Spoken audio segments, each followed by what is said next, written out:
नमस्कार दोस्तों, बाल टू बेंच एकेडमी में आप सबका हार्दिक स्वागत है। आज हम सब बात कर रहे हैं उत्तर प्रदेश शहरी भवन किराए पर देने, किराए तथा बेदखली का विनियमन अधिनियम 1972 के बारे में। दोस्तों, आज का वीडियो इस एक्ट के बारे में एक ब्रीफ इंट्रोडक्शन देता है कि सबसे पहले आप सबको ये समझना होगा कि यह अधिनियम आया कैसे और किन परिस्थितियों में आया। दरअसल हुआ क्या कि जब द्वितीय विश्व युद्ध हुआ, विश्व युद्ध किस वर्ष में हुआ था? 1939 से 1945 के मध्य।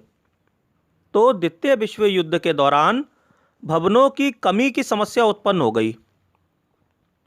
तो 1946 में सरकार पहले एक अध्यादेश लाई और फिर उसको वर्ष 1947 में संयुक्त प्रांत अस्थायी किराया तथा बेदखली का नियंत्रण अधिनियम 1947 से प्रतिस्थापित कर दिया गया था।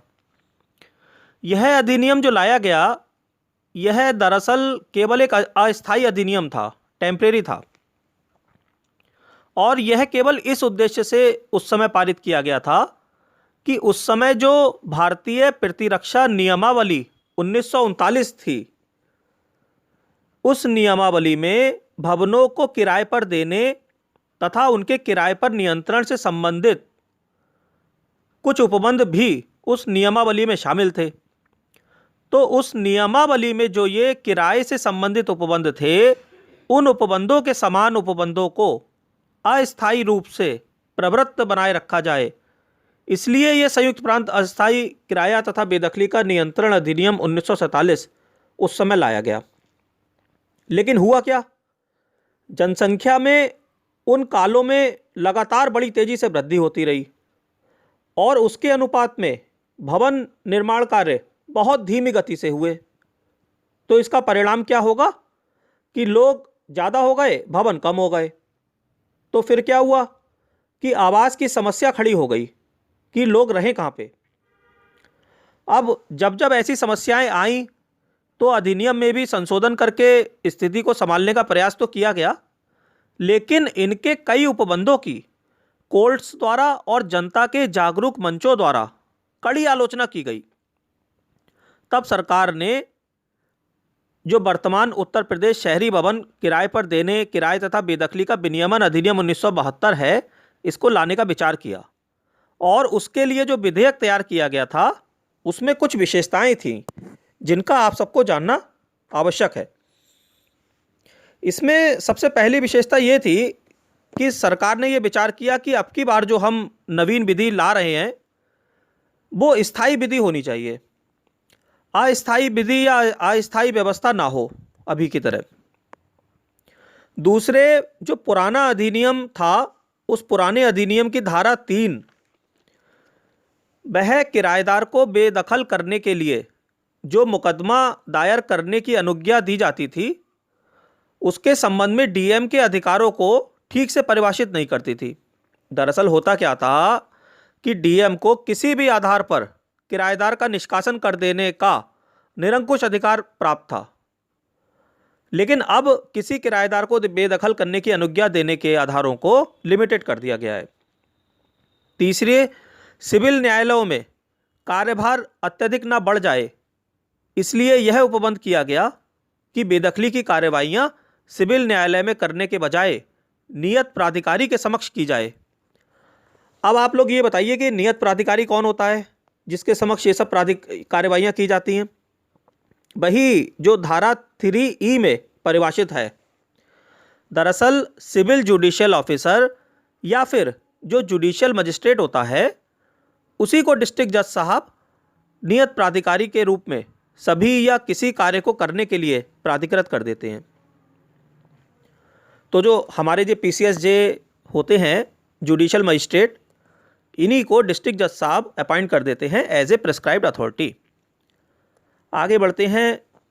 पुराने अधिनियम की धारा 3 में कुछ निर्दिष्ट आधारों पर जो बेदखली संबंधी वाद होते थे, वे या तो मुंसिफ कोर्ट में या फिर सिविल न्यायाधीश की कोर्ट में दायर होते थे। लेकिन अब क्या चेंज कर दिया गया कि वो सभी वाद लघु वाद न्यायालय में दायर किए जाएंगे। इससे एक फायदा और था। पता है आप सबको, सरकारें बहुत दूर की सोच रखती हैं। लघु वाद न्यायालयों में केस दायर करने का क्या इंपैक्ट होगा? इससे अपीलों की बाहुल्यता में कमी आ जाएगी। क्यों? क्योंकि लघु वाद न्यायालयों में जो मामले दायर होते हैं, तो उन मामलों की तरह इन मामलों में भी लघु वाद न्यायालय के निर्णय के विरुद्ध केवल पुनरीक्षण के लिए ही आवेदन पत्र कोई पीड़ित व्यक्ति दे सकेगा। इसके साथ ही साथ पुराने अधिनियम में जो आधार निर्दिष्ट किए गए थे, उनमें से कुछ को मॉडिफाई भी कर दिया गया। दरअसल होता क्या था कि किसी मकान मालिक को किसी किराएदार को किसी भवन से बेदखल कराना है, और वो किराएदार बहुत अच्छा है, बहुत अच्छे तरीके से रह रहा है, मकान मालिक को उससे कोई परेशानी नहीं है, लेकिन मकान मालिक को भवन खाली कराना है और वो खाली कर नहीं रहा है। किराएदार कह रहा है कि साहब मैं मकान खाली करूंगा, मुझे परेशानी होगी, मुझे सारा सामान ले जाना पड़ेगा, दूसरी जगह देखना पड़ेगा, मैं खाली नहीं कर पाऊंगा, और मकान मालिक को खाली कराना है। तो मकान मालिक क्या करते थे कि बेदखली के लिए कोई भी एक फर्जी आधार बना लिया। उन्होंने कहा कि यह किराएदार न्यूसेंस करता है। तो अब क्या किया गया? इस न्यूसेंस के आधार को समाप्त कर दिया गया। दूसरे, अब निर्दिष्ट कारणों के सिवाय किसी किराएदार को बेदखल करने के लिए मुकदमा नहीं किया जा सकेगा। यानी कि जो निर्दिष्ट कारण है उन्हीं के आधार पर मुकदमा ताकि उत्तम किराए पर देने, किराए तथा बेदखली का विनियमन अधिनियम 1972 की धारा 20 में दिया गया है। आप एक बार वो धारा 20 देख लीजिएगा, आपको थोड़ा और क्लियर हो जाएगा।